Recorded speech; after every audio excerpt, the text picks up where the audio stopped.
സ്ത്രീവിരുദ്ധ പരാമർശത്തിൽ RMP നേതാവ് KS ഹരിഹരനെ ഭീഷണിപ്പെടുത്തിയ സംഘമെത്തിയ car police കസ്റ്റഡിയിലെടുത്തു. ഹരിഹരന്റെ വീടിന് നേരെ ആക്രമണം നടക്കുന്നതിനു മുൻപാണ് ഇവർ ഭീഷണിപ്പെടുത്തിയത്. ഷിബിൻലാൽ എന്നയാളുടെ ഉടമസ്ഥതയിലുള്ളതാണ് കാർ. വിവരങ്ങളുമായി മലപ്പുറത്ത് നിന്ന് സമീർ ബിൻ കരീമാണ് ചേരുന്നത്.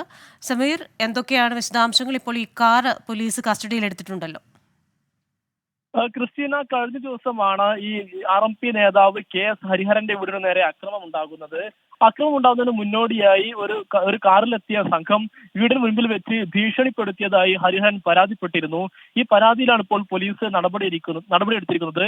സംഭവത്തിൽ ഭീഷണിപ്പെടുത്താനായി ആളുകൾ വന്ന കാർ നിലവിൽ പോലീസ് കസ്റ്റഡിയിലെടുത്തിരിക്കുകയാണ്. തേഞ്ഞിപ്പലം സ്വദേശി ഷിബിൻലാൽ എന്നയാളുടെ ഉടമസ്ഥതയിലുള്ള KL 18N 7080 നമ്പറുള്ള കാറാണ് നിലവിൽ പോലീസ് കസ്റ്റഡിയിലെടുത്തിരിക്കുന്നത്. ഉടൻ തന്നെ ഈ കാറിൽ അന്ന് എത്തിയ ആളുകളെയും പിടികൂടുമെന്നുള്ളതാണ് പോലീസ് വ്യക്തമാക്കുന്നത്.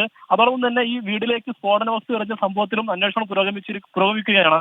ഉടൻ തന്നെ പ്രതികളെ പിടികൂടുമെന്നുള്ളതാണ് തേഞ്ഞിപ്പലം പോലീസ് വ്യക്തമാക്കുന്നത്. ശരി, മലപ്പുറത്ത് നിന്ന് വിവരങ്ങൾ നൽകിയത് സമീർ ബിൻ കരീമാണ്.